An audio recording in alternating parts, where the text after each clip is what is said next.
Hello दोस्तों, तो कैसे हैं आप लोग। दोस्तों, आज हम बात करेंगे सोल्जर बॉय फिल्म के बारे में। और ये कहानी है 6 साल के एक छोटे से लड़के की, जिसने अपने देश की आर्मी में भर्ती होकर अपने देश की सेवा करी। और तो और दोस्तों, मज़े की बात तो ये है कि ये एक सच्ची कहानी है। तो चलिए कहानी की शुरुआत करते हैं। फिल्म के शुरुआती हिस्से में हम देखते हैं सरोजा, जो कि केवल अभी 6 साल का ही होता है। वो पेड़ पर चढ़कर ऐसे ही खेल रहा होता है।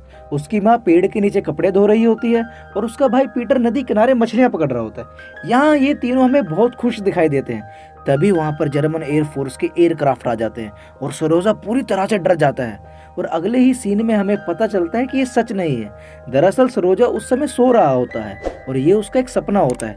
तभी बाहर से दरवाजा खड़खड़ाने की आवाज आती है और सरोजा की नींद टूट जाती है। उसकी माँ और उसका भाई वहाँ पर नहीं होते, तो उसे लगता है कि दरवाजे पर उसकी माँ है। और वो जैसे ही जाकर दरवाज़ा खोलता है तो वहाँ पर एक दूसरी औरत होती है। दरअसल ये सरोजा की पड़ोसन होती है और वो उसे बताती है कि जर्मन फौज ने हम पर हमला कर दिया है और तुम्हारी माँ और तुम्हारे भाई को मार दिया है। और जैसे ही वो औरत सरोजा को अपने साथ लेकर भागने लगती है तो जर्मन फौज के कुछ सैनिक उसे पीछे से गोलियां मार देते हैं और वो औरत वहीं पर मर जाती है। लेकिन सरोजा भागने में कामयाब हो जाता है और सरोजा जाते हुए देखता है कि उसके पूरे गाँव को जला दिया गया है। यहाँ से सरोजा भागता हुआ एक घने जंगल के बहुत अंदर तक पहुँच जाता है, जहाँ वो बड़ी ही मुश्किल के साथ अपनी पहली रात बिताता है।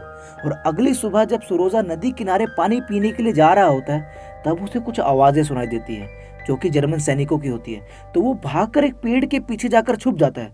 तभी वहाँ अचानक से एक सांप आ जाता है, लेकिन सरोजा उससे डरता नहीं है। वो बड़ी हिम्मत के साथ काम लेता है और चुपचाप वहाँ बैठा रहता है और जर्मन सैनिकों के जाने का इंतजार कर रहा होता है। सरोजा अभी केवल 6 साल का ही होता है, लेकिन इसके साथ साथ वो एक होशियार और एक बहादुर बच्चा भी है।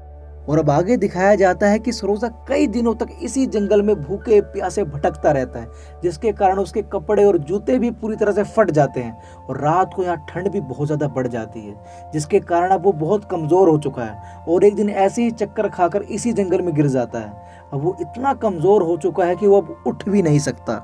तभी कुछ रशियन सैनिकों की नज़र सरोजा पर पड़ती है और वो उसे उठाकर अपने साथ ले जाते हैं, जिसके कारण सरोजा की जान बच जाती है। इसके बाद वो सैनिक सरोजा से उसकी फैमिली के बारे में पूछते हैं और जब उन्हें पता चलता है कि इस जंग में उसकी पूरी फैमिली खत्म हो चुकी है, वो सरोजा को बड़े ही प्यार के साथ खाना खिलाते हैं और उसे रशियन आर्मी के हॉस्पिटल में उसका इलाज भी करवाते हैं। यहाँ एक कात्या नाम की नर्स भी होती है और इस जंग के माहौल में जहाँ चारों तरफ खून खराबा मचा हुआ है और इसी दौरान जब वो सरोजा का प्यारा सा चेहरा देखती है तो उसे उसके साथ एक अलग सा लगाव हो जाता है। इसके बाद कात्या रशियन आर्मी के कमांडर को सरोजा को यहीं पर रखने की बात करती है, लेकिन कमांडर उसे अनाथालय भेजने की बात बोलता है। ये बात सुनकर कात्या बहुत ज़्यादा दुखी हो जाती है। इसके बाद दिखाया जाता है कि सरोजा की वहाँ के और लोगों के साथ बहुत अच्छी दोस्ती हो जाती है, क्योंकि ये लोग एक लंबे समय से वर्ल्ड वॉर 2 की लड़ाई लड़ रहे होते हैं और इन लोगों ने बहुत सा खून खराबा देखा होता है। लेकिन सरोजा का मासूम सा चेहरा और उसकी मासूमियत देखकर यहाँ के लोग सरोजा के साथ एक अलग ही तरह का लगाव महसूस करते हैं।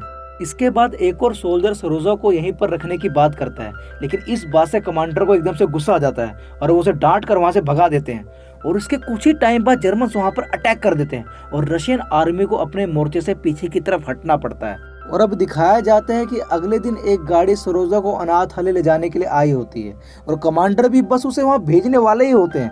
तभी सरोजा कमांडर के गले से लगकर बहुत जोर से रोने लगता है और ये सब देखकर कमांडर का दिल पिघल जाता है और वो सरोजा से कहते हैं, क्या तुम मेरे बेटे बनोगे। सरोजा भी खुशी से हाँ कर देता है और अब कमांडर उसे अडॉप्ट भी कर लेते हैं। इसके बाद सरोजा के लिए भी एक आर्मी यूनिफॉर्म सिलवाई जाती है, क्योंकि वो भी अब इस आर्मी का एक हिस्सा है, जिसे पहनकर सरोजा भी बहुत खुश हो जाता है। तभी वहाँ पर जर्मन एयरक्राफ्ट हमला कर देते हैं और इस हमले में रशिया के कई जवान घायल हो जाते हैं और तब सरोजा इन सभी घायल सैनिकों की देखभाल करता है। तभी एक घायल सैनिक सरोजा से कहता है कि मेरे घर से एक लेटर आया है, क्या तुम इसे पढ़ सकते हो, क्योंकि उस सैनिक की दोनों आंखों पर पट्टी बंधी होती है। सरोजा कहता है कि हाँ, मैं पढ़ सकता हूँ। हालांकि सरोजा को पढ़ना लिखना नहीं आता, फिर भी उस घायल सैनिक का मन बहलाने के लिए वो कुछ भी बोलता जाता है और एक से बढ़कर एक मजेदार किस्से बोलता है, जिससे आसपास के सभी घायल सैनिक हंसने लगते हैं और सरोजा इस जंग के माहौल में भी सबके चेहरों पर हंसी ला देता है। तभी हमें दूसरे सीन में दिखाया जाता है कि सरोजा कात्या की गोद में लेटा होता है। तभी वहाँ पर कमांडर आ जाता है। ये दोनों एक दूसरे को बहुत पसंद करते हैं, लेकिन कभी भी एक दूसरे से अपने दिल की बात बोल ही नहीं पाते। इसके बाद दिखाया जाता है कि सरोजा भी असली सैनिकों की तरह अपनी बटालियन के लिए काम करना चाहता है और उसे सैनिकों के घर से आए लेटर्स उन तक पहुंचाने का काम मिल जाता है। इसके बाद दिखाया जाता है कि सरोजा एक दिन ऐसे ही अपनी दूरबीन लेकर आसपास घूम रहा होता है, तभी उसे अचानक जर्मन सैनिकों के कुछ पांव दिखाई पड़ते हैं और वो भागकर जाकर अपने सैनिकों को ये बात बताता है। वो लोग भी सरोजा की बात मानकर वहां चले जाते हैं और उन 2 जर्मन सैनिकों को पकड़ लेते हैं जो यहाँ पर रशियन सैनिकों पर अपनी निगरानी रखे होते हैं और इस तरह से सरोजा अपनी बहादुरी का भी परिचय देता है। इसके बाद वहां दोबारा जर्मन फौज अटैक कर देती है और सरोजा को कमांडर के डग आउट में बैठने का ऑर्डर मिलता है। तभी सरोजा देखता है कि कमांडर का कम्युनिकेशन बाकी सभी लोगों से कट चुका है। तभी एक सोल्जर वहां से फोन लाइन को ठीक करने के लिए जाता है और सरोजा भी उसके पीछे पीछे निकल जाता है, लेकिन तभी उस सोल्जर को गोली लग जाती है। लेकिन सरोजा संयम से काम लेता है और उसे पूछता है कि बताओ मुझे क्या करना होगा जिससे कि ये फोन लाइन दोबारा चालू हो जाए। तब वो सैनिक कहता है कि तुम इन दोनों तारों को आपस में जोड़ दो और सरोजा इन दोनों तारों को बड़ी होशियारी के साथ जोड़ देता है, जिससे कि फोन लाइन दोबारा से चालू हो जाती है और कमांडर और सैनिकों की मदद मंगवाने में कामयाब हो जाते हैं। इसके बाद दिखाया जाता है कि कमांडर कात्या से शादी के लिए प्रपोज कर देते हैं। कात्या भी खुशी खुशी हाँ बोल देती है। इसके बाद दिखाया जाता है कि वहाँ जर्मन्स का दोबारा से हवाई हमला हो जाता है, जिसमें कमांडर और सरोजा दोनों को ही चोट लग जाती है, लेकिन ये दोनों संयम से काम लेते हैं और सिचुएशन को संभाल लेते हैं और इस तरह से सरोजा हमेशा हमेशा के लिए इस रेजिमेंट का सबसे छोटा और बहादुर सैनिक बनकर उभरता है और सरोजा अपना बाकी का सारा जीवन इस बटालियन के साथ ही बिताता है। सरोजा ने इस बटालियन के साथ स्टेलिंगन वार में भी हिस्सा लिया था और यहाँ तक कि वो इस वॉर के दौरान पोलैंड तक भी पहुँच गया था और अब ये रेजिमेंट ही सरोजा की फैमिली थी। सरोजा को उसकी बहादुरी के लिए 27 अप्रैल 1945 को आर्मी मेडल से भी नवाजा गया था। तो दोस्तों ये थी पूरी कहानी सोल्जर बॉय की। आशा करता हूँ कि आपको ये फिल्म ज़रूर पसंद आई होगी।